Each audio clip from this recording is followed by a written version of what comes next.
Bismillahirrahmanirrahim. Assalamualaikum warahmatullahi wabarakatuh. Alhamdulillahirabbil alamin wassalatu wassalamu ala sayidina Muhammadin wa ala alihi washabihi ajmain amma ba'd. Alhamdulillah wa syukur Bapak Ibu sekalian, berjumpa lagi dengan kami dari tim Sujok Center atau Sujok Indonesia ini. Kita akan sharing seperti biasa setiap hari Kamis sore ya, dari jam 4 sampai jam 5 sore. Insya Allah kita dengan sore ini yaitu dengan narasumber kita yaitu Kang Nopian ya, insya Allah. Mudah-mudahan Bapak Ibu dalam keadaan sehat walafiat pada kesempatan sore ini. Alhamdulillah ini udah hadir berapa orang? 6 orang ya, 7 orang di Zoom kita sambil kita nunggu yang peserta yang lain. Di sini ada beberapa yang udah hadir, alhamdulillah, yang saya kenal. Ada Bu Heni, terus lagi ada Pak Emi atau Bu Emi ya, Bu Stella, ada Bu Rina, lagi ada juga Bu Nina ya. Seperti biasa kita sebelum kita sharing-sharing atau nanti dari narasumber kita, mungkin dari Bapak Ibu ada yang mau berbagi pengalaman nih selama 1 pekan terakhir atau beberapa hari terakhir kita terkait dengan sujud ini. Ada yang berbagi nih sambil kita nunggu yang lain, mungkin kita 2 atau 3 orang yang mau berbagi. Silakan Ibu. Pak. Kemarin itu saya kan kalau tiap Rabu itu ada kayak apa terapi gratis gitu Pak. Saya akhirnya ikutan sekalian promosi sujud ya. Itu ada yang apa tensinya itu naik, dia pusing. Terus saya coba pakai warna di jantung ngasih coklat. Kemudian di hati pakai warna hijau sama tulang belakang sama ginjal pakai oranye. Nggak sampai 10 menit sampai sekitar 6 menitan gitu sudah turun Pak, dan dia pusingnya juga hilang. Jadi menurut saya wah powerful sekali pakai warna ya gitu Pak. Kalau sekarang sering pakai warna Bu? Ya lumayan sering pakai karena ya? ya beberapa kali nyoba itu kok ya hebat sih. Kecuali kalau lagi apa nggak bawa gitu terpaksa pakai biji gitu Pak. Pakai biji. Oke, siap loh deh. Ini acara baksos Bu, acara baksos hari biasa, hari Minggu atau hari apa tuh? Ya tiap hari Rabu itu memang ada kayak terapi gratis gitu Pak. Jadi saya akhirnya ikutlah. Saya pikir kalau nyari untuk praktek itu kan susah. Jadi lebih baik saya masuk kayak komunitas seperti itu. Awalnya saya ikut boleh gitu. Sudah 2 kali saya ikut. Saya soalnya butuh praktek banyak kan Pak. Gitu sih Iya Pak. betul. Emang betul, salah satunya kalau kita untuk praktek, untuk selain kita berbagi juga mempraktekkan ilmu kita sama mengasah, kita akan ketemu kasus-kasus yang belum kita temuin atau sesuatu yang wah ini gimana caranya, itu salah satunya dengan cara baksos. Karena orang yang datang ke tempat kita jarang juga, mungkin belum tentu. Tapi kalau kita yang datang ke tempat baksos atau komunitas-komunitas tertentu, nah itu bisa lebih mudah itu untuk dapatkan pasien. Oke, terima kasih. Ada lagi Bu Heni pengalaman yang lainnya nih, sharing ini. Saya ini juga Pak. Hari Senin tuh saya kan waktu ngepel itu kejatuhan kursinya itu kayu ya berat. Saya kan lagi diajarin cakra. Saya nyoba sih. Dan ternyata itu dalam waktu 2 hari itu cepet loh Pak. Maksud saya ya memang bengkak tapi sudah nggak sakit. Terus sudah mulai kayak keluar biru-biru kan berarti sudah mau sembuh gitu sih Pak. Jadi ya lumayan hebat juga. Powerful gitu lah. Udah Nyoba cakra, praktek cakra nih. cakra gitu. Wah, akademinya langsung dipakai nih, langsung pakai ilmu cakra nih ya. Iya, gitu Pak. Oke, luar biasa. Terima kasih Mbak Eni udah sharing pengalamannya ya dengan menggunakan warna, terus lagi tadi dengan media dengan keilmuan cakra. Kalau di Sujok itu ada di Sujok Academy yaitu meridian dan cakra. Kebetulan Bu Heni menggunakan tadi cakra. Ada lagi yang lain mungkin? Ada yang mau sharing? Masih ada 1 atau 2 orang lagi? 1 orang lagi boleh lah. Yang mau sharing pengalamannya boleh, silakan Bapak Ibu. Open mic-nya. Sharing pengalaman sujoknya nih selain Bu Heni tadi.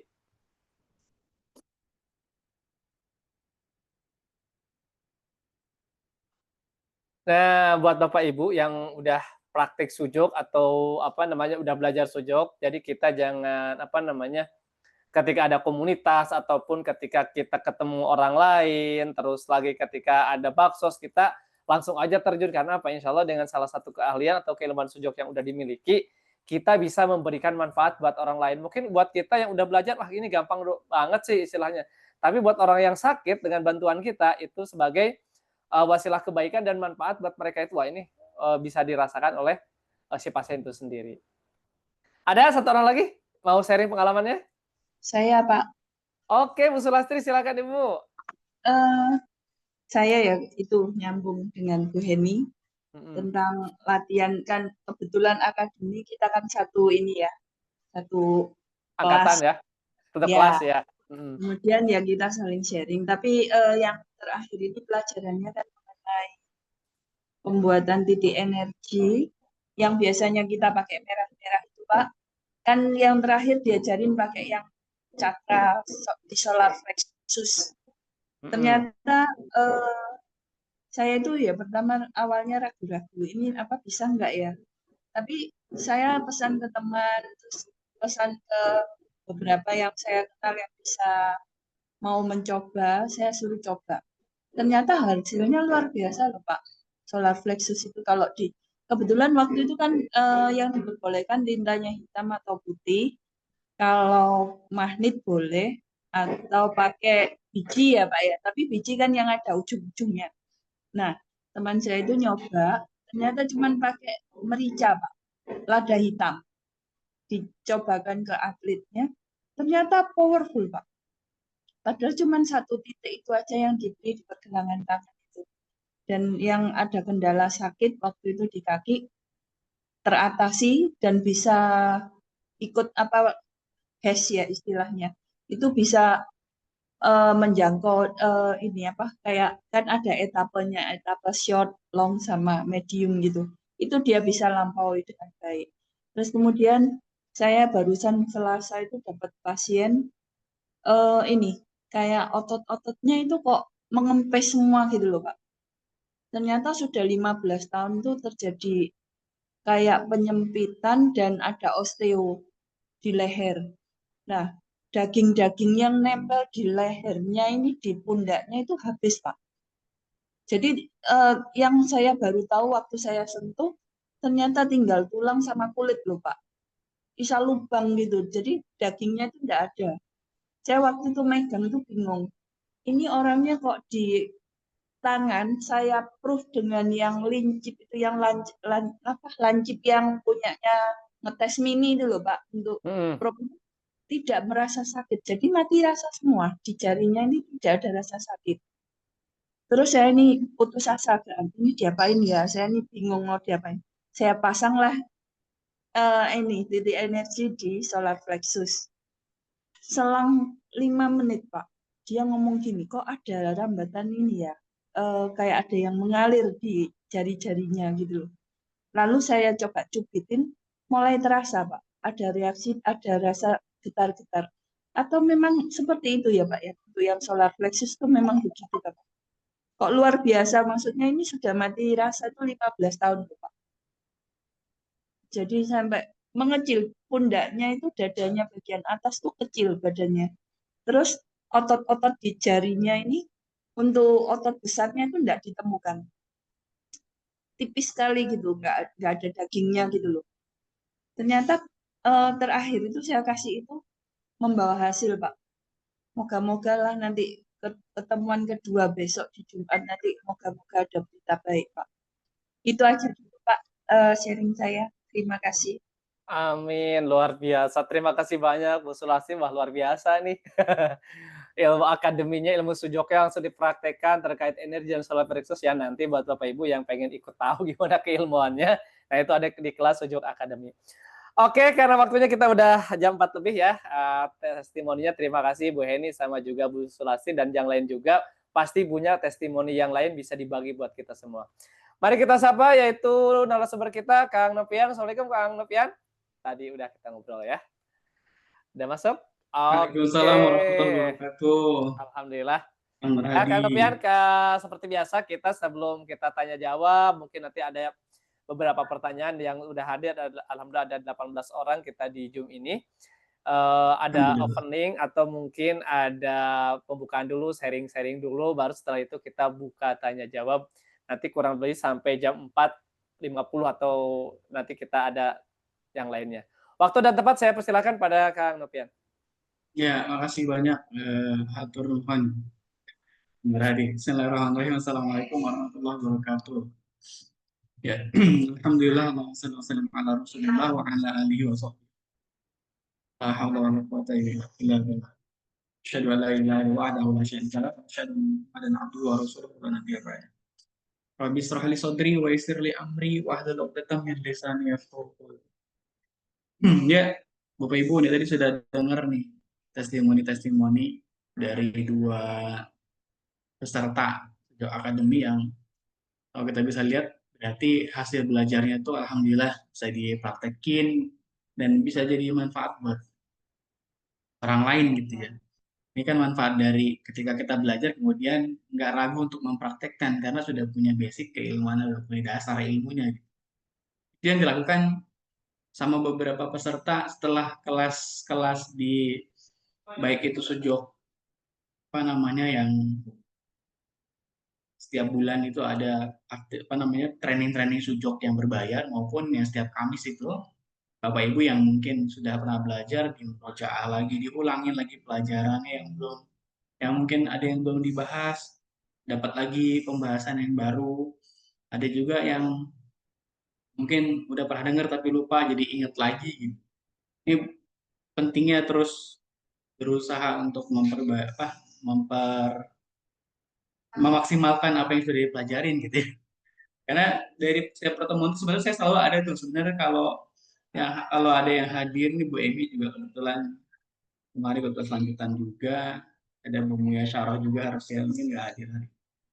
Tapi dari setiap kelas di setiap Kamis ini mesti ada aja yang kemudian japri kasus yang lagi ditangani nggak sempat kebahas di kelas di Kamis ini sore ini gitu ya, karena keterbatasan waktu akhirnya japri dan dapat informasi itu japri saya dapat informasi bagaimana cara menangani kasus ini menggunakan sujok.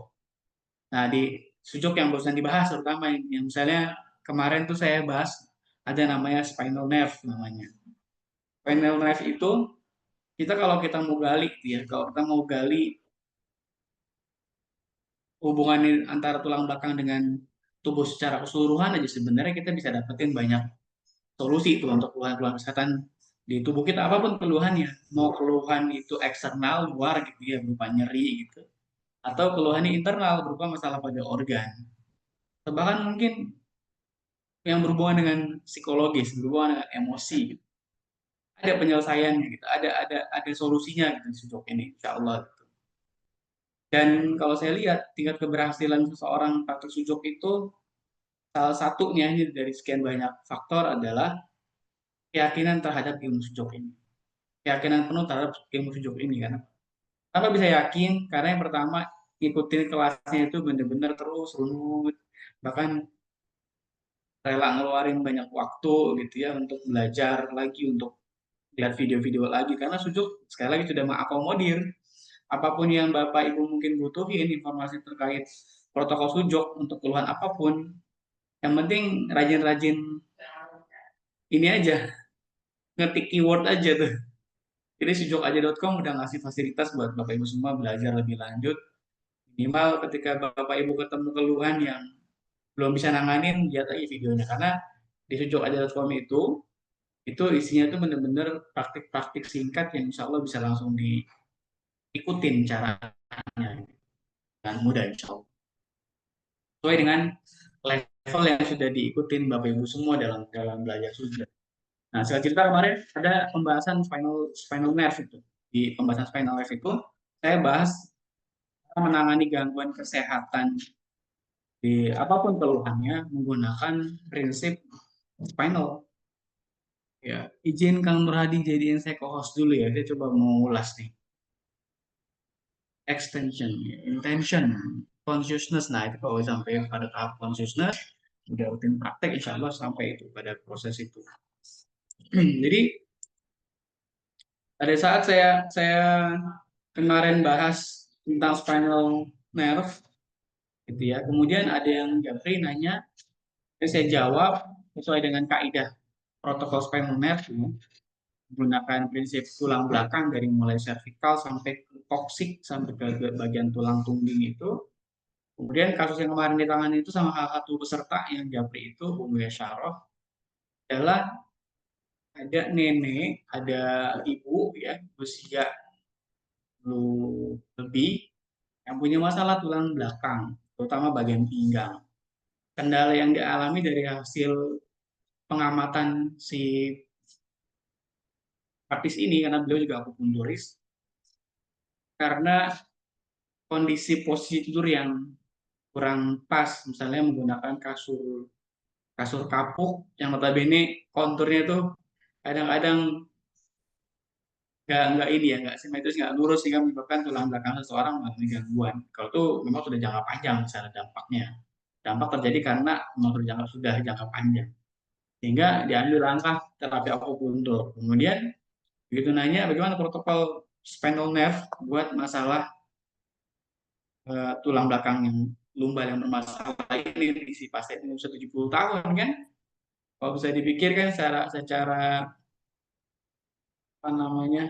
Secara umum kan usia 70 tahun itu kan proses recovery-nya pasti butuh waktu gitu, butuh banyak penopang gitu ya, bukan cuma terapi fisik tapi juga nutrisi misalnya. Tapi berdasarkan report dari peserta ini yang sudah saya berikan rekomendasi protokol terapi buat masalah tulang lumbalnya yang memang akhirnya bungkuk, terus nenek itu bungkuk kalau duduk gitu ya, ada rasa menjalar segala macam lah.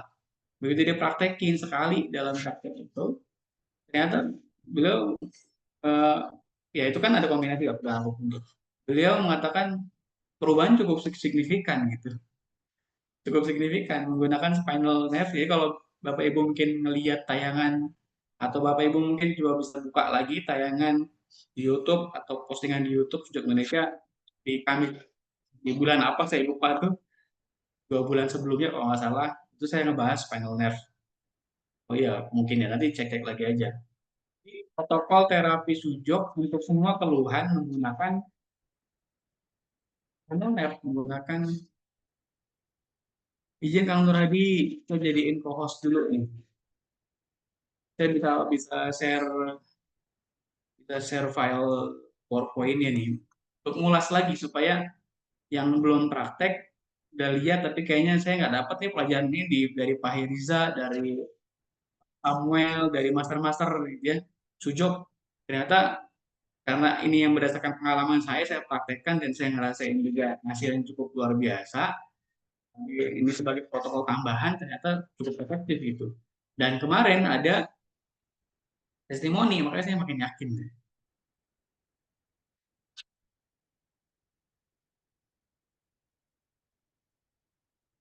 Ya, ntar ya, ini saya coba minta Nur Hadi jadi saya co-host mungkin lagi standby kah? Belum bisa dicari. Protokol protokol spinal nerve itu fokus pada terapi sepanjang tulang belakang dari mulai vertikal sampai ke koksik tadi saya bilang. Maka kalau Bapak Ibu belum pernah belajar korespondensi tulang belakang yang di basic ya, ya terserah. Misalnya kalau saya udah tahu tuh yang di insek lebih gampang kan, analisanya kan tinggal lurus aja tuh dari mulai ruas jari paling atas itu kan ada garis ruasnya, dari mulai situ sampai ke pangkal jari itu kan bisa dideteksi tuh lurus gitu. Silahkan, tapi saya dapetin ilmu ini ketika saya praktek di korespondensi tulang belakang spinal cord yang basic dari mulai jari jempol sampai ke celah antara jari tengah dan jari manis. Itu persis di situ ada tulang koksik namanya. Sepanjang itu kita bisa melakukan terapi. Berdasarkan apa? Berdasarkan teori spinal cord tulang belakang, susun tulang belakang. Jadi spinal cord itu kan susun tulang belakang itu bagian dari saraf pusat, otak sama susun tulang belakang. Ternyata kalau dalam pendekatan teori akupuntur ya ada namanya titik su belakang namanya. Titik su belakang itu titik penting yang letaknya setinggi organ bersangkutan. Titik penting yang letaknya setinggi organ yang bersangkutan. Artinya apa? Kalau Bapak Ibu tahu secara anatomis, kalau secara anatomis Bapak Ibu tahu letak paru-paru di mana, dan kira-kira spinal nerve-nya atau spinal cord-nya di mana, kira-kira spinal nerve-nya adalah setinggi spinal cord atau sumsum tulang belakang di bagian korespondensi, baik itu korespondensi basic maupun korespondensi insek. Kang Nur Hadi udah nggak standby kayaknya, saya belum jadiin co-host nih. Kang Nur Hadi, punten. Biasanya bisa ulas lagi karena ada beberapa yang mungkin belum. Nah, ini ada Bu Muya Saroh nih. Bu Muya Saroh hadir ya, alhamdulillah ya. Bu Muya, boleh responnya Bu?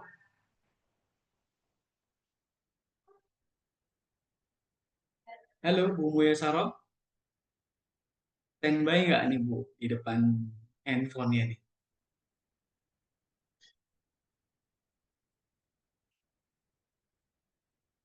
Cancer hati, liver. Liver itu kalau berdasarkan titik su belakang itu liver itu kan BL18. BL18. Jadi liver, empedu, ya tinggal dirunut aja tuh. Boleh digunakan beberapa. Termasuk juga bisa menggunakan su belakang limpa sebagai, kalau kita asumsikan kan limpa itu sebagai lim besar yang berhubungan juga dengan sistem kekebalan tubuh, ya, yang punya peran juga terhadap counter terhadap si sel kanker misalnya. Berarti kita bisa pakai tuh titik sub belakang limpa itu adalah BL21 ya. 22, BL22 limpa lah. BL21 kalau nggak salah. Ibu ini tadi ada nanya kasus kanker hati, tulang belakang sub belakang itu di BL22, BL13 keras. Oh, ada kecenderungan kalpasinya keras di situ. Ya boleh bisa langsung intervensi di situ. BL13 kan sub belakangnya paru-paru. Juga perlu ditusuk juga nggak apa-apa karena proses penyebaran atau anak sebar dari kanker kan paling rentan ke paru-paru. Nah, penusukan BL13 sebagai sub belakang paru-paru tujuannya untuk menjaga supaya paru-paru tetap baik kondisinya.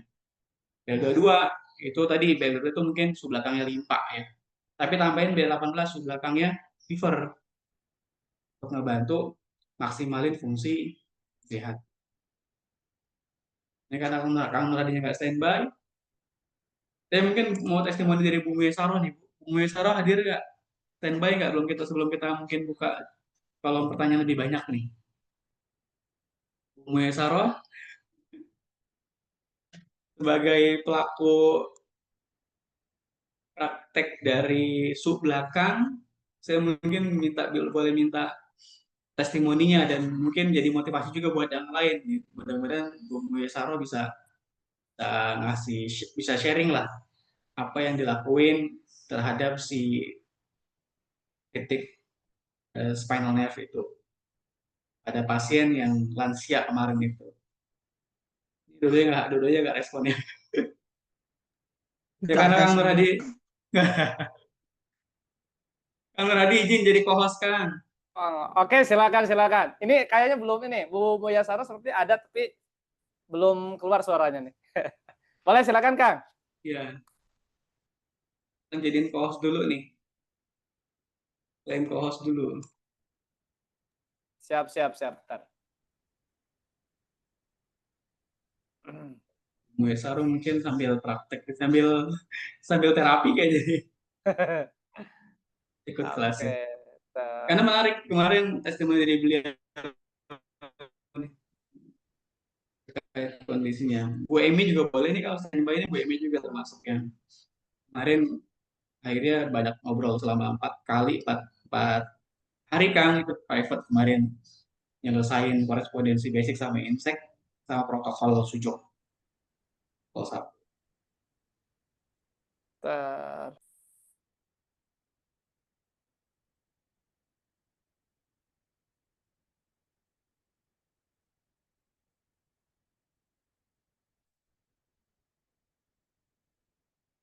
Nah ini perlu disampaikan dan ini memang saya nggak bisa bilang ini hasil kulikan saya sendiri bukan ya, tapi karena saya ngerasa Sujok itu udah ngasih topografi yang jelas, kemudian tinggal saya gimana nih bisa memaksimalkan atau bisa memanfaatkan topografi yang sudah diberikan oleh Sujok, gitu ya. Tinggal saya kembangkan gitu. Yang memang belum pernah saya disampaikan adalah memanfaatkan spinal nerve. Yang notabene kan spinal nerve yang connect langsung dengan organ itu kan di punggung kita yang besar ya. Ya. Tapi karena kita yakin bahwa tubuh tubuh kita yang kecil ini adalah bagian dari tubuh yang besar, dan ketika ada bagian di tubuh besar ini mengalami gangguan, otomatis selalu kita bisa temukan painfulnya di tubuh yang kecil. Saya berkeyakinan bahwa berarti kita bisa memperlakukan atau memperlakukan tubuh kecil kita ini layaknya tubuh besar kita. Kalau kita anggap tubuh besar kita itu ada spinal nerve di bagian sisi samping tulang belakang, celah-celah tulang belakang, celah-celah antaros tulang belakang, boleh jadi di telapak tangan kita atau di punggung tangan kita yang notabene itu adalah korespondensi dari tulang belakang, juga terkoneksi dengan spinal nerve yang ada di tubuh besar.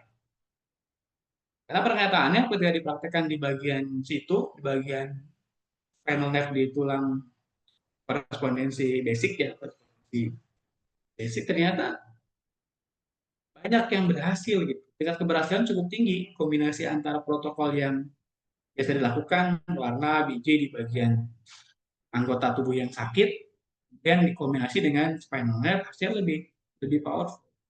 Bahkan Bu Muya Sarot sendiri termasuk praktisi yang menerapkan setiap pasien itu, kalau berdasarkan testimoni beliau nggak mau ambil resiko, beliau melihat dari pengalaman sebelum-sebelumnya praktek ke sebagian besar pasiennya menggunakan sistem energi dasar sebagai pelengkap dari terapi apapun yang dilakukan. Saya terapi akupuntur, finishingnya selalu diberikan protokol sistem energi dasar, dan si pasien diajarkan untuk melakukan terapi di tempat yang sama dengan cara yang sama, protokolnya sama, ternyata juga cukup baik hasilnya gitu. Cukup baik hasilnya.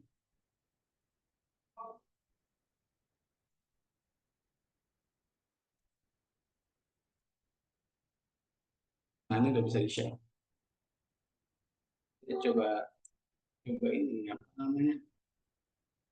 Ulas lagi ya. Ulas. Ya, muncul materi depan Bapak Ibu semua nih. Sudah, Ada Pak. masuk, Kang. Muncul ya. Ya. Oke, ini kita coba lihat nih gimana cara penanganannya atau gimana protokol yang digunakan dalam Sujok, yaitu berhubungan dengan spinal nerve. Nah, ini kemungkinan besar juga Ibu sebagian besar belum pernah gitu ya praktekin ini sebagai pelengkap terapi. Nah, ini kemarin saya sampaikan nih. Jadi spinal nerve itu kan ada pada panjang dari mulai sisi belakang jempol tuh kan. Ini yang saya sudah kemarin kita ngebahas baru servikal tuh. Servikal ada 7 ruas kan. Nah, di masing-masing antar ruas ini kalau kita bicara misalnya ini ruas 1, ruas 2, ruas 3, ruas 4, ruas 5, ruas 6, ruas 7 nih. Di antara ruas itu ada titik-titik akupuntur yang jaraknya tidak terlalu jauh dari garis atau dari tulang belakang. Kalau di punggung itu, atau kalau yang tubuh besar itu namanya titik suhu belakang ya, kalau di akupuntur namanya titik suhu belakang, titik yang termasuk titik istimewa yang dia punya hubungan atau kontak langsung dengan organ. Kenapa? Dia posisinya setinggi organ bersangkutan. Nah, ternyata dari Sujok juga beberapa kali saya praktikkan buat pasien yang punya masalah di servikal, saya tangani misalnya kasusnya, kita sering dengar istilah salah bantal atau spasme otot ya. Itu ternyata saya tangani menggunakan Sujok di protokol peluntir-peluntir dulu sebelumnya, protokol peluntir-peluntir, pain apa namanya, pain diagnostik gitu ya. Saya peluntir-peluntir, kemudian saya jadikan, misalnya saya asumsikan kondisi ototnya ini atau masalah lehernya ini adalah masalah pada otot. Kemudian saya kaitkan masalah ototnya ini dengan gangguan organ hati, gangguan yang berlebihan. Maka saya terapi juga livernya. Terapi liver bukan cuma livernya. Nah, intervensi langsung juga pada gangguan di lehernya. Nah, maka saya cari titik ini. Saya cari titik sakit, titik nyeri pada sepanjang ini. Sepanjang servikal, di antara ruas servikal dari mulai servikal 1 sampai servikal 7, cari antar ruasnya itu. Ketika misalnya ditemukan ada titik sakit, ada painful, maka painful itu menjadi target utama kita untuk kita terapi. Kalaupun misalnya nggak ada painful pada sepanjang servikal, maka tugas kita adalah melakukan treatment, melakukan terapi pada servikal, bisa menggunakan probe yang roller ujung, jadi ada roller ujungnya itu, di roll sepanjang servikal di bagian belakang jempol itu ruas pertama jempol, di roll, atau ibu bapak-bapak bisa pakai ring massage, dipegang depannya, jadi yang gerak di bagian belakangnya. Tujuannya, targetnya adalah melakukan pijatan menggunakan ring pada sisi belakang jempol. Yang mana itu adalah korespondensi servikal. Gitu ya. Jadi terapinya tetap menggunakan protokol yang komprehensif, menggunakan liver sebagai acuan karena mungkin masalahnya ini adalah otot atau tendon. Maka kita intervensi livernya, dan kita intervensi bagian yang sakitnya, yaitu lehernya, menggunakan korespondensi spinal nerve atau spinal cord. Kita menggunakan protokol terapi ini, spinal nerve. Nah, terus pakai apa? Pakai warna, pakai biji, bisa semuanya. Bisa pakai warna berdasarkan keluhan. Kalau dia kaku, kita bisa menggunakan warna merah untuk membantu supaya dia lentur misalnya. Kalau dia nyeri, bisa kita pakai warna biru untuk meredius nyerinya. Kalau dia misalnya jelas ada indikasi gangguan yang berdasarkan diagnosis medis, ada peradangan misalnya di otot di lehernya, berarti kita bisa pakai warna yang untuk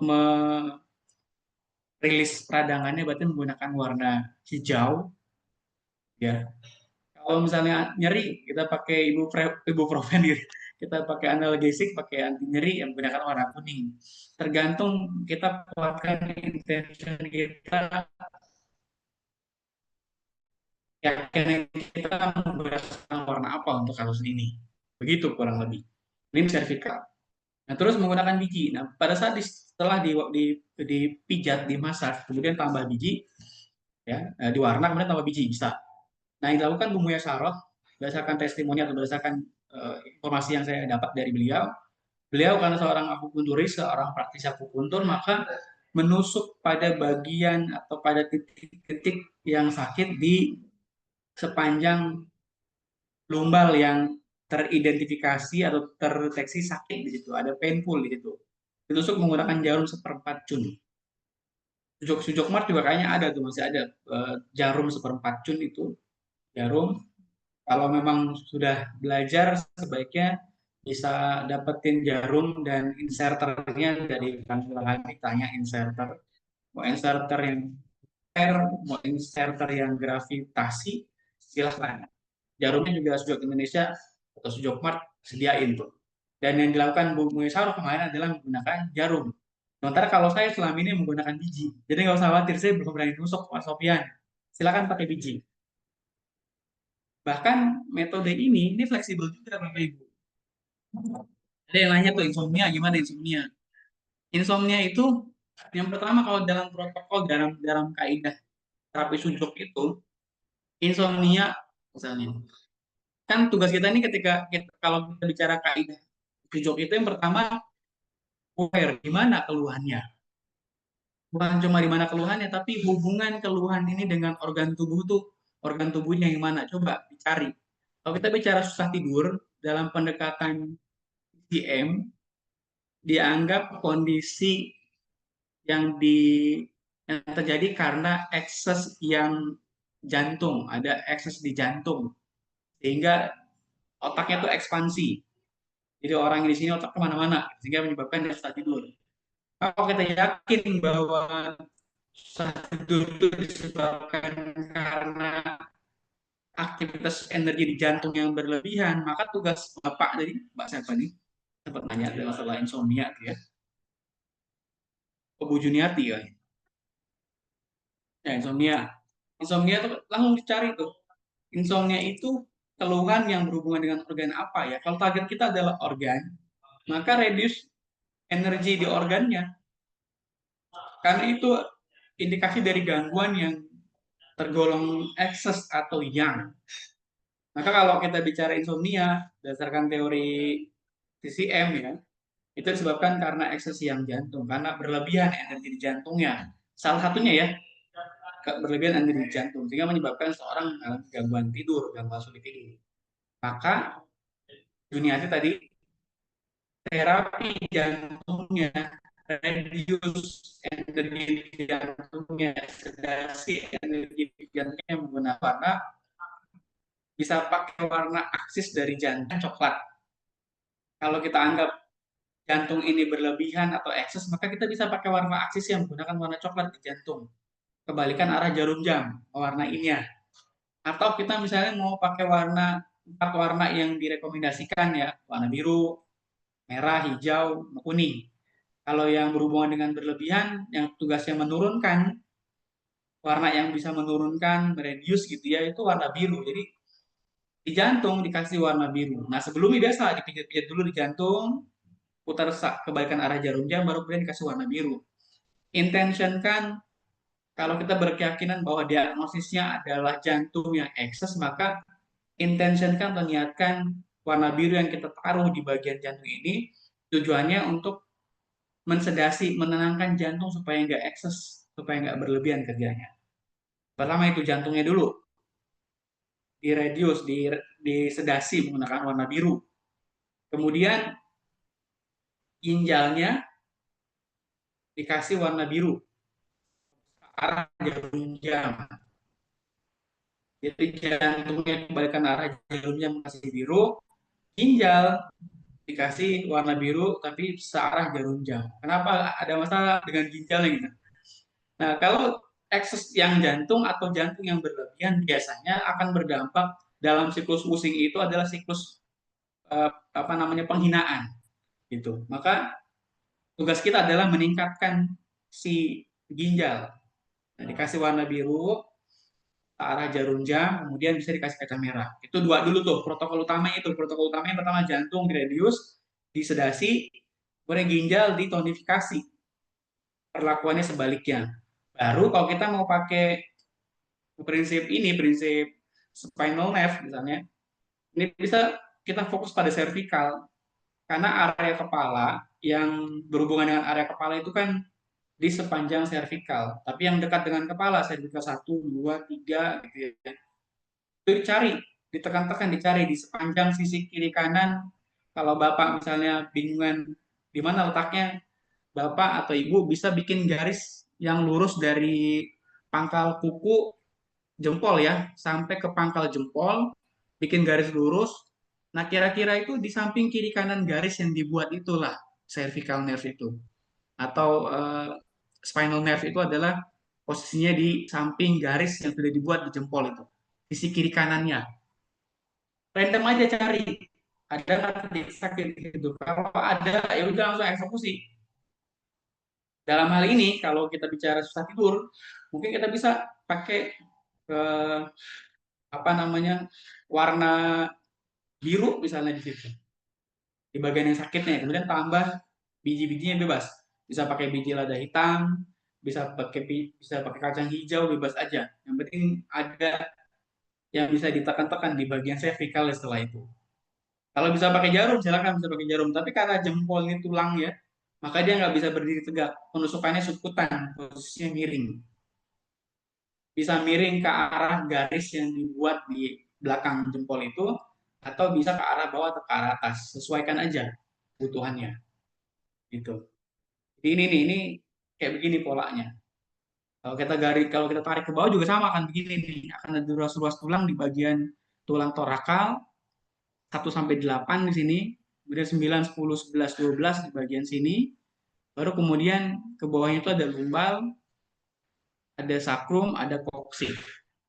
Gitu. Nah, begini nanti polanya. Pokoknya ada garis-garis yang membagi sepanjang sepanjang tulang belakang dari mulai bawah atau ruas satu si jempol sampai ke pergelangan tangan sisi jempol ini, garis jempol, kemudian ada punggung tangan dibagi dua kiri kanan gitu, dari mulai pangkal pergelangan tangan, dari pergelangan tangan dibuat garis lurus sampai ke antara jari tengah dan jari manis. Nah itu sepanjang itulah spinal nerve, atau sepanjang itulah syaraf tulang belakang atau spinal cord sebelumnya ya, tulang belakang. Nah sisi kiri kanan garis itulah yang menjadi acuan terapi, menjadi protokol atau menjadi media yang diterapi. Sudah banyak melakukan ini, alhamdulillah banyak yang berhasil gitu. Dan lebih cepat nggak? Ya tergantung keluhannya. Karena lagi-lagi nanti kita melihat keluhannya sudah berapa lama, termasuk keluhan yang kategorinya ringan, sedang atau berat gitu. Tentunya setiap kondisi itu berbeda gitu ya. Intervalnya berbeda, hasil yang dirasakan dari kunjungan pertama, kedua, ketiga juga nanti bervariasi. Nggak semuanya bisa disamaratakan. Ini nih polanya ya. Jadi bisa bikin garis manual aja, Bapak Ibu. Bikin garis manual, kemudian dikira-kira aja, kira-kira kalau misalnya kasusnya pada pasien yang, coba saya lihat lagi, ada pertanyaan lagi enggak? Ada pasien misalnya tadi lutut bunyi karena diagnosis osteoporosis. Jadi ada hasil diagnosisnya ada osteoporosis. Lutut bunyi, osteoporosis, bisa jadi dua hal yang berbeda sebenarnya. Karena kalau yang berbunyi itu kemungkinan besar karena terlalu renggangnya persendian, kemungkinan ada masalah dengan tendon di sepanjang atau di yang mengikat tulang antara tulang tibia fibula ke tulang paha gitu ya. Kalau dia ada renggang di situ, kemungkinan bukan cuma terapi tulang yang dilakukan. Kalau osteoporosisnya kemungkinan nggak memunculkan lutut bunyi, tapi lutut bunyi itu berhubungan dengan perangkat eksternal nih di sendi lututnya, ada ligamen, ada tendon di situ. Maka tugas ibu kuatin tendon dan ligamennya. Kita lihat tendon sama ligamen ini dia analognya ke organ apa? Ada yang tahu nggak ligamen sama tendon ini jaringan tubuh yang berhubungan dengan organ apa? Ya. Jadi pertama itu dulu yang dilakukan. Kalau ada keluhan, bisa kita intervensi langsung ke bagian keluhannya atau bagian parsialnya. Tapi juga saran saya diawali dengan mencari tahu kira-kira jaringan ini berhubungan dengan organ apa. Target kita adalah memaksimalkan kerja organnya dulu. Karena bisa jadi lututnya kondisinya bunyi karena organ yang menopang jaringan di lututnya itu yang mungkin sudah mengalami masalah. Tendon itu berhubungan dengan organ apa tendon? Ini kita ngomongin tendonnya dulu, tendon dan ligamen ya. Kalau osteoporosis kan jelas ginjal ya, tulang itu kan ginjal. Yang pasti kalau untuk osteoporosisnya tonifikasi ginjalnya, kuatin ginjalnya. Pakai warna biru, pakai cang merah, itu tambahannya. Sementara kalau buat ligamennya, kita bisa intervensi langsung ke lututnya. Gitu. Pak, tendon liver. Kenapa? Tendon liver. Maka kuatin livernya, jangan-jangan livernya juga kontrol liver terhadap jaringannya atau kondisi energi di liver yang mungkin melemah, yang menyebabkan jadi kelemahan juga pada jaringan yang dikuasai liver itu. Maka kuatin livernya. Langkah pertama itu adalah kuatkan organ yang menopang jaringan yang bermasalah. Karena biar gimana pun energi sentral itu ada di organ yang kemudian memancar ke jaringan tubuh yang dikuasai sama organ. Jadi kuatin organ dulu baru kemudian intervensi bagian yang bermasalahnya. Kalau lutut, tinggal cari lutut kiri apa kanan. Kalau lutut kanan berarti cari di tangan kanan. Tapi di tangan kanan antara kan kalau lututnya kanan berarti cari di tangan kanan di jari tengah. Kalau lututnya kiri, cari di tangan kiri di jari tengah juga.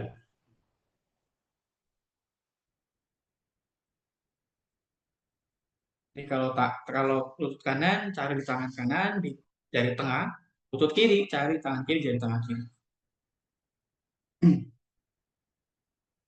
Ya, setelah liver baru kemudian intervensi lututnya. Kalau udah tahu korespondensi lutut di mana, ya itu lakukan terapi di situ. Kalau yang namanya bunyi berarti ada kekenduran saran saya gunakan warna merah untuk menterapi lututnya. Bisa menggunakan cara melingkar di antara ruas 1 dan ruas 2 jari tangan kita yang berhubungan dengan lutut yang bermasalah. Kalau tadi lutut kanan yang bermasalah, maka cari di jari tengah sebelah kanan, cari titiknya itu antara ruas 1 dan ruas jari tengah, itu ada garisnya. Nah, garis itulah korespondensi lutut. Kita bisa buat garis melingkar tebal aja kayak cincin, Bu. Dibuat garis melingkar kayak cincin tebal warna merah. Tujuannya apa? Untuk supaya si lututnya nggak meregang, biar dia bisa rapet, biar dia muatin si tendon dan ligamennya yang menjadi menjadi perekat antara dua tulang paha dan tulang kering. Jadi dia dibuat garis cincin ya Bu. Setelah livernya diterapi, buat garis merah melingkar di ruas 1 dan ruas 2, kemudian buat kayak cincin gitu. Kalau nggak salah juga di sujukaja.com sudah ada tuh protokol terapi untuk lutut. Tuh kalau nggak salah itu cuplikan video Instagram saya uh, dengan Sujok Indonesia. Ada insya Allah tuh. Gitu ya. Oh, berarti lever dulu baru lutut ya Pak ya? Ya, liver dulu sebagai organ yang menopang tendon dan ligamen di lutut, baru kemudian intervensi lututnya. Yang pertama tuh, kan dia serangkai kan? Kalau kita berkeyakinan ini yang bermasalah bunyinya ini adalah tendon dan ligamennya. Lagi-lagi tadi kalau dia masalahnya osteoporosis, kemungkinan karena osteoporosis itu berhubungan dengan konten isi tulangnya gitu ya Bu ya. Maka tidak ada hubungan langsung dengan bunyi si lututnya menurut saya. Kecuali ada Soalnya nyeri. dia itu sih Pak, memang belum ke saya, cuma dia sudah nanya-nanya mau terapi. Makanya saya nanyakan. Itu dia habis naik gunung gitu loh Pak. Habis itu bermasalah itu lututnya Nah itu. itu, Tapi bisa sudah jadi itu. lama gitu. Ya, bisa ditulis dulu. Berarti kemungkinan bukan osteoporosis ya? Ya kalau menurut saya sih kalau bunyi-bunyi itu tidak ada hubungan dengan osteoporosis. Kalau osteoporosis kan hubungan dengan kontennya, dengan konten isi tulangnya itu kalau dia keropos, renggang di isi tulangnya, itu berhubungan dengan ginjal. Nanti ibu bisa kasih opsi protokol keduanya adalah terapi ginjalnya, kuatin ginjalnya. Iya Pak. Ya. Terima kasih. Ginjal atau liver, Pak? Kenapa? Ginjalnya atau livernya? Yang Kalau hubungan dengan tendon dan ligamennya itu liver. Kalau memang yakin ada osteoporosis, tulang itu kan ginjal, jaringan yang dikuasai ginjal. Maka terapi protokol keduanya adalah terapi ginjalnya untuk mengantisipasi bahwa benar memang mungkin bisa jadi ada masalah di tulangnya, osteoporosis. Karena osteoporosis itu dia tulang, jaringan yang dikuasai ginjal, sementara tendon dan ligamen itu adalah jaringan yang dikuasai sama liver. Kalau asumsinya adalah setiap jaringan tubuh yang bermasalah itu sumber masalahnya adalah organ yang menopang dia yang bermasalah energinya, maka tugas kita adalah utamanya memperbaiki dulu organ utama yang menguasai dia gitu. Katakanlah ada orang yang rambutnya rontok nih. Kan kalau terapi buat rambutnya gimana? Terapi buat rambutnya di mana? Di kepala dikasih apa tuh? Kalau nggak supaya nggak rontok dikasih apa? Kita harus tahu rambut itu jaringan yang dikuasai organ apa? ginjal. Ginjal. Maka jangan terapi rambutnya karena kalau terapi rambutnya nggak selesai. Sumber masalahnya kenapa rambutnya rontok? Karena energi yang menjadi sumber kekuatan organ, yang menjadi sumber bisa dikatakan sumber nutrisi organ, sementara organ ini kasih tanggung jawab untuk menjaga jaringan tubuh yang lain yang berhubungan dengan dia itu supaya tetap baik kondisinya. Karena dia melemah, maka organ atau jaringan tubuh yang dikuasai sama dia pasti dia mengalami masalah. Tugas kita adalah mensupport, menterapi di organ utama yang menopang jaringan yang bermasalah. Maka penting tahu tuh hubungan indera dengan organ, penting tahu. Hubungan jaringan tubuh dengan organ itu penting tahu. Kenapa? Supaya kita pada saat menterapi nggak bingung. Ini ada orang telinganya berdenging ini. Pakai apa ya gitu. Kalau kita fokus ke telinganya, sementara sumber masalahnya bukan telinga. Telinga berdenging, telinga itu hubungan sama organ apa? Indera Ginjal. pendengaran itu berhubungan dengan organ apa? ginjal. Maka fokusnya bukan ke telinganya aja, tapi organ yang menjadi kekuatan utama jaringan atau indera yang bermasalah tadi yang disupport, diutamakan di dahulu gitu. Ya, ada orang kulitnya Kalau bermasalah, kulitnya luka-luka, kulitnya kena jamur, ada apa namanya eksim. Kulit itu jaringan di proses organ apa? liver, Kulit itu Paru. paru-paru, paru. paru-paru. Maka jangan fokus ngasih salep di kulitnya, karena saya beberapa kali nanganin pasien punya kasus eksim yang udah basah gitu, benyek, merah gitu ya. Dan itu Berarti parunya bener-bener lama udah kasih salep, dikasih apa, nggak selesai. Yang saya selesaikan adalah gimana cara supaya orang ini paru-parunya energinya bagus, sama ususnya bersih. Karena dua organ ini yang menopang kulit. Jadi paru-parunya kita kuatin, khususnya kita cleansing, kita bersihin. Dan pada akhirnya kan semua kasus yang saya tangani dengan cara ini, masalah eksimnya selesai. Karena khususnya bersih dan paru-parunya bagus gitu. Maka organ tubuh yang menopang kulit tadi, paru-paru sama usus, bisa akan lebih luasa ngasih energi ke kulit itu supaya apa? Supaya kulitnya bisa survive, bisa ngelawan jamur, bakteri, atau virus yang mungkin aja bisa mengganggu di kulit gitu. Terutama kalau eksim kan jamur ya. Habis itu silakan misalnya, oh karena ini hubungan dengan imunitas gitu ya, si kulitnya eksim ini ada hubungan dengan imunitas, ada hubungan dengan beberapa kasus autoimun, saya mau kasih juga sistem energi dasar, silakan, itu tambahan. Saya mau kasih juga dengan spinal nerve nih, terapi belakangnya nih, karena si eksim ini berhubungan dengan paru-paru, berarti saya BL pakai belakang setinggi dengan 11 ya, BL13 Pak. Oh iya. tambahin tambahin BL13 di bagian tubuh kecil, berarti kurang lebih BL13 atau BL13 itu kan berarti di torakal kan, di sini kan, di garis yang kedua nih, garis dari mulai pangkal jempol ke pergelangan tangan kan. Dan situlah kurang lebih cari titik sakit di situ, setinggi BL13. Kalau tubuh besar, ibu bisa moksa BL13. Berarti kalau Kayak anak gitu, kecil, pola terapinya itu harus dari hulu ke hilir. iya. Gimana Bu? Kalau anak kecil berarti Ya, cukup gimana? diwarnain itu ya Pak ya, di ini di korespondensi torakalnya ya Pak. Iya bisa, di anak kecil bisa diwarnain tanpa biji juga bisa. Iya. Kalau Warnain merah kan berarti tonik ya Pak ya, parunya. tonifikasi, kalau kita mau tonifikasi pakai warna merah tonifikasi di sini. Iya. Gitu. Kalau mau disedasi, tapi kan kalau saya sih banyak pakainya memang di sini untuk tonifikasi organ sebagian besar di spinal nerve Berarti ini. Jadi gitu polanya, pola terapinya itu harus dari hulu ke hilir. Harus tahu penyebab utama masalah kesehatan seseorang ini. Bermasalahnya jangan-jangan bukan titik parsial itu, tapi ada sumber masalah yang mungkin lebih penting yang kita harus pegang dulu, harus kita treatment dulu, harus kita selesaikan dulu. Ketika itunya selesai, rilis, maka yang lain-lain mah ikut dia. Karena kan dia berhubungan, dia kan analog, iya. koneksi. Nah, ususnya Pak, ususnya dikasih biji warna dan warna apa? Kalau usus, kan kita pakai protokol basic, misalnya kita mau cleansing ususnya pakai warna merah, dari mulai usus buntu ke rektum. Oh, merah Pak. Iya kan, untuk ngelancarin, untuk cleansing, untuk ngebersihin. Oh, iya. Mm-mm. Kalau misalnya pakai warna coklat, pakai warna six key, ya silakan aja. Kalau warna merah itu kan protokol apa? Itu kan warna yang direkomendasi untuk meningkatkan, untuk misalnya warna merah untuk nguatin, untuk meningkatin, untuk apa namanya melebarkan segala macam. Bahannya kan nanti disesuaikan dengan intention kita. Kekuatan intention kita tuh sudah menguasai protokol yang mana, protokol aksis, protokol 6 kika atau protokol 4 warna utama yang direkomendasikan.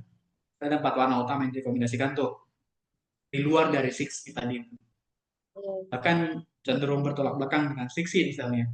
Pada saat protokolnya itu kadang-kadang suka kontradiksi dengan 6 misalnya gitu.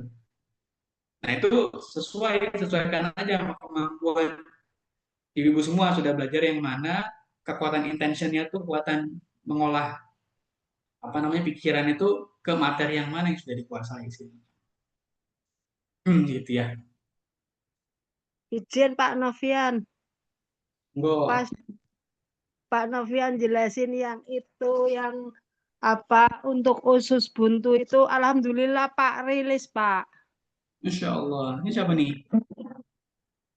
Yang pasien kanker payudara. Bu Yang dulu Miwilasi ya? ya. Masya Allah, iya tuh. Iya. Buah dari keyakinan yang kuat, buah dari tidak putus asa dalam mencari solusi, buah dari hasil belajar, ya salah satunya adalah keberhasilan dalam proses terapi. Karena kan Allah akan kasih aksesnya berdasarkan ilmu pengetahuan kita. Kalau kita nggak punya ilmu pengetahuannya, kita mau terapi orang, maka Allah nggak kasih akses. Makanya pentingnya terus belajar, pentingnya terus mencari tahu, pentingnya meyakini sesuatu yang kita pelajari bahwa itu ada manfaat yang besar buat orang lain, maka akan bekerja itu. Makasih Bu Miwilasi nih testimoninya, Masya Allah tuh. Kasus cancer berarti ya?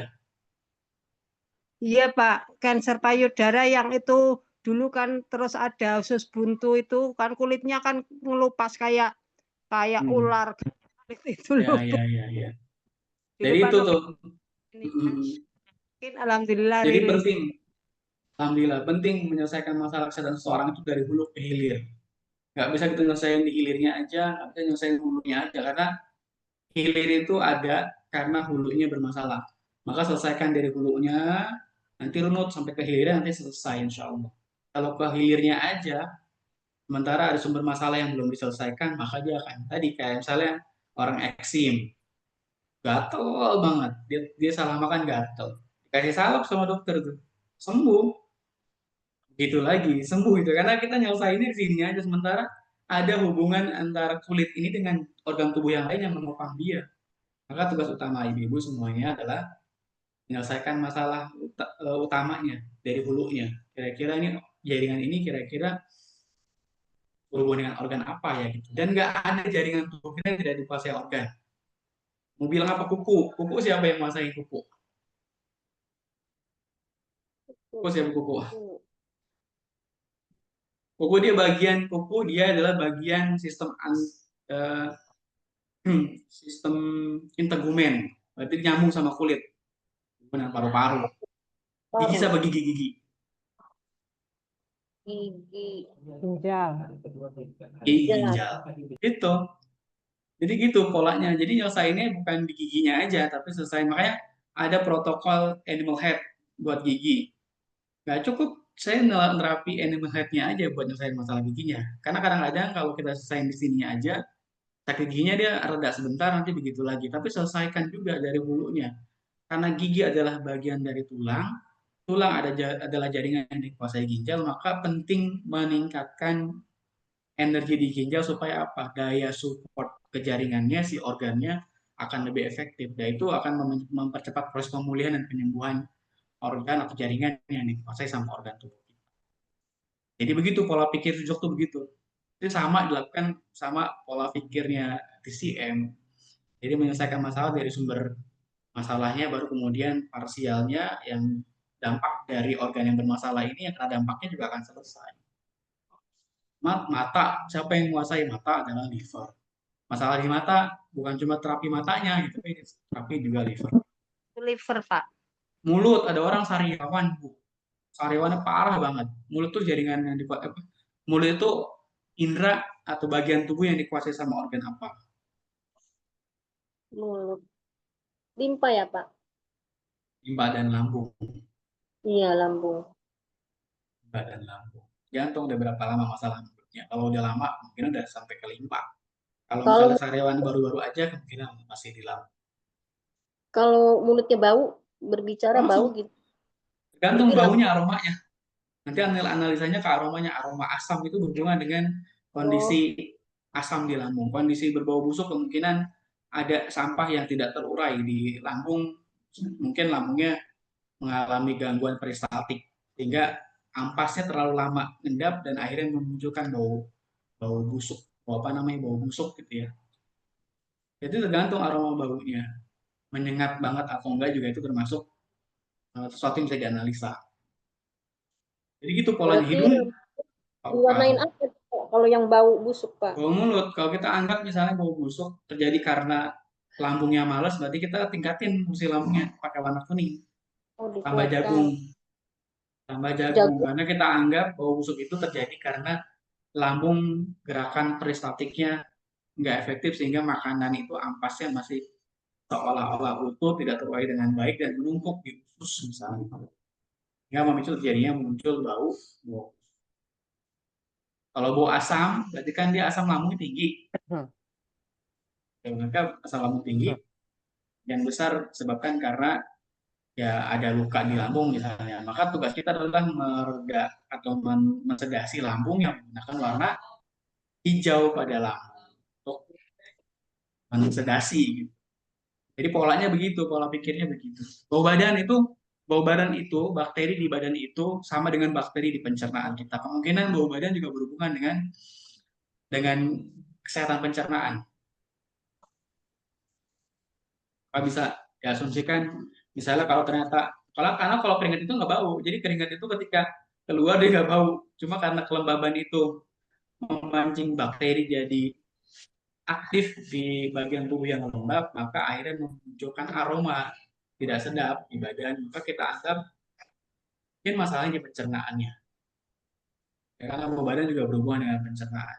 Jadi hari ini kita membahas tentang pola pikir sujok. Pola pikir sujok itu tadi memahami kondisi kesehatan seseorang itu bukan gangguan kesehatan yang muncul di permukaan, tapi kita harus runut, kita harus cari tahu penyebab utamanya apa, kenapa seorang ini mengalami ini gitu.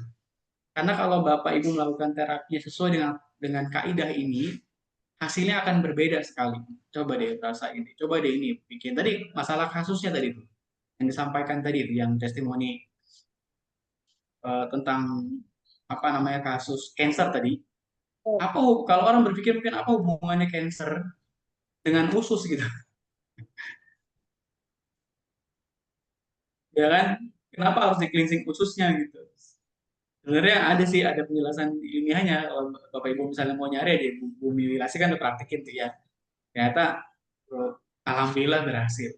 Kalau mau cari jurnal juga ada kondisi pasien yang cancer itu rata-rata bermasalah juga di ususnya. Maka kadang-kadang dokter juga melakukan terapi usus juga untuk apa namanya sebagai protokol untuk membantu supaya obatnya mudah diserap sama si pasien.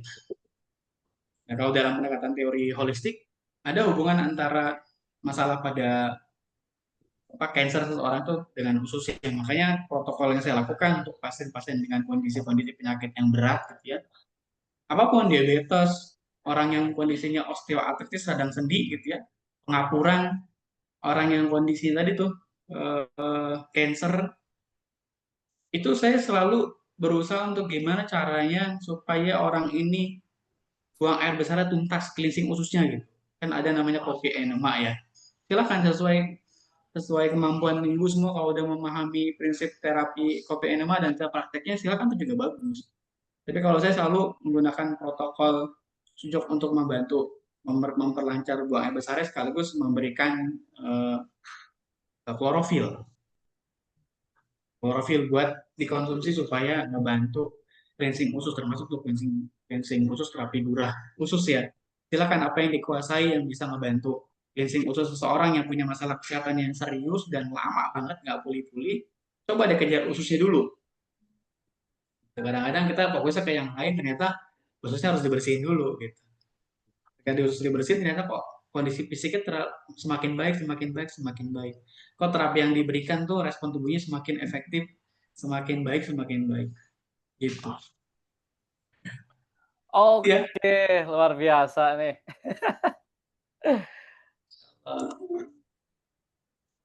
Kang Tadi Nurhadi. Gak kerasa nih Bang Nopian udah jam 5 lebih, mungkin Ya. kita sebelum tutup ya, saya informasikan buat Bapak Ibu sekalian. Insya Allah kita di hari Sabtu besok kita ada kelas spesial nih, perdana bahkan ya. Buat Bapak Ibu yang mau ikut kelas, yaitu kelas Twist Meridian. Ada yang pernah nyobain atau yang udah praktek Twist Meridian? Nah, kalau udah yang punya buku ini, aplikasi terapi warna Biomeridian. Ini pakai meridiannya, tapi kalau ini pakai warna, tapi ini kita pakai twist. Jadi nanti kalau Bapak Ibu udah punya buku ini, nanti bisa pakai twist. Atau yang udah punya buku twistnya, ini. Seperti nanti di meridian. Jadi ketika Bapak Ibu biasanya twistnya di tubuh besar, terus lagi twistnya di tangan, di kaki, nanti kita twistnya di meridian. Dan meridiannya pun bisa di tangan ataupun di kaki. Contohnya kalau kita sakit apa, meridiannya apa, tadi udah disampaikan oleh Kang Nopian kan ada meridian-meridiannya. Jadi kalau sakitnya berhubungan dengan meridian apa, kita jadi twistnya di meridian. Meridiannya pakai meridian sujok. Nah, jadi buat Bapak Ibu yang pengen tahu kelasnya, keilmuannya dan sebagainya bisa ikut kelas sujok meridian nanti hari Sabtu besok jam 9.30 sampai jam 11.30. Dan nanti kalau buku-bukunya yang udah dapat, kalau di sini kan twistnya campur, ada yang meridian, ada yang di trio origin, ada juga yang di tubuh besar dan sebagainya. Tapi untuk hari Sabtu besok kita khusus ngebahas terkait dengan twist terapi, aplikasi twist terapi meridian. Jadi buat Bapak Ibu bisa menggunakan twistnya di meridian itu sendiri. Oke, karena waktunya udah jam 5 lebih 5 menit waktu Indonesia Barat ya, dari Bogor nih kita. Kita langsung kepada Kang Fian, mungkin closing statement sebelum kita tutup acara ini. Dipersilakan, Kang. Ya, alhamdulillah. Mudah-mudahan sharing di sore hari ini sedikit banyak bisa memberikan tambahan pengetahuan, tambahan motivasi. Supaya apa? Supaya kita bisa lebih yakin lagi dengan sujok. Dan saya harap sih nggak bosan-bosan untuk terus belajar ya. Untuk terus belajar.